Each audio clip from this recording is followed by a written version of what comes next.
because it was from 5 to 8 and they were just trying to get the competitions into that 3-hour block now, there's like much less pomp and circumstance, and I did like that. My quick thoughts about the changes in the 2026 NBA All-Star Weekend. I'm Tony. Welcome back to Streetball Strategies. To the stars, to the depth chart 9. You either stand tall or you fall out the line. 26 All-Star bookmark the page. That's the year the fun show turned into a cage. It's that round robin rumble. This is just going to be a quick video going over my thoughts about what changed in the 2026 NBA All-Star Game compared to the way it's been in the last, say, 10 years or so. If you're watching this video, then you probably already know like the changes that took place, especially on Sunday night with the All-Star Game. Like, it's no longer East versus West. But before we get to Sunday night, let's start at the beginning of the weekend, because I love the whole weekend and I watch every event. Well, not every event, but I watch all weekend long. Like so I watch Friday night, which is the celebrity game, which I really enjoy watching. Like, it's very interesting to me to see what celebrities are playing, how they play, the kind of intensity that they bring, how efficient are they, if they are at all. That's always entertaining to me. I mean, the older I get and the less I pay attention to like current, pop culture, the less of the celebrities I know who they are, but I still find it interesting to watch the celebrity game every year. And the celebrity game this year to me wasn't very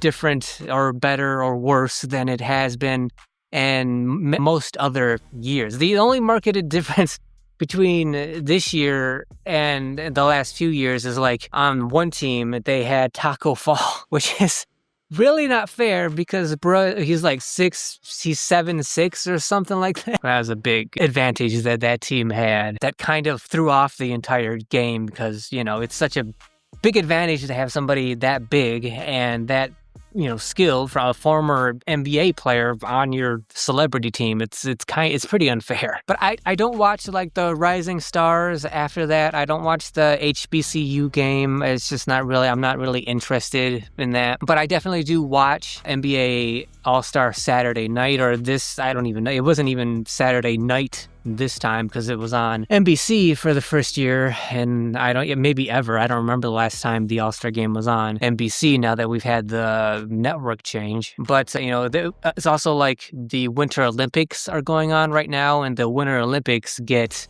primetime placement on NBC and Peacock. So the NBA All-Star Saturday was from 5 o'clock in the afternoon to like 8 o'clock at night, which is usually, for a long time, has not been the case. NBA All-Star Saturday night on TNT, and it's been from like 5 o'clock in the afternoon, 6 o'clock to like 11 o'clock, coverage nonstop, which I very much, prefer because it's like the more NBA All-Star content for me, the better. And back when it used to be on TNT and the coverage was like for like 5 hours instead of a 3-hour block, there was the All-Star Saturday night activities, of course, but there was a bunch of stuff that led up to it, interviews and stuff like that I enjoyed that didn't happen this time, which I was disappointed about. I was actually not home when NBA All-Star Saturday started because I figured, I didn't look it up. I should have looked it up beforehand, but I just figured like, oh yeah, it's on NBC now, but it's going to start at 5 and it's probably going to get done, around 11 or whatever, like it usually does. I didn't realize it was going to go from 5 to 8 and the activities were going to start immediately at 5 o'clock. I wasn't home when they started. I had to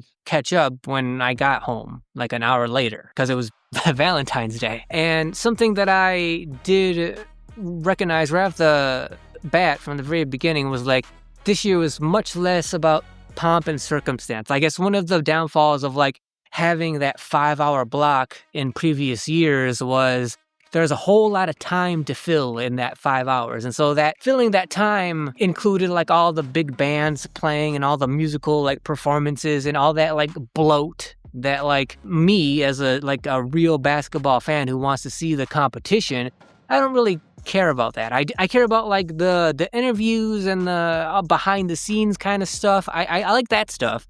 I just don't care about like the entertainment part of it, the musical performances, all the pomp and circumstance. I don't really care about all that. So because it was from 5 to 8 and they were just trying to get the competitions into that 3-hour block now, there's like much less pomp and circumstance, and I did like that.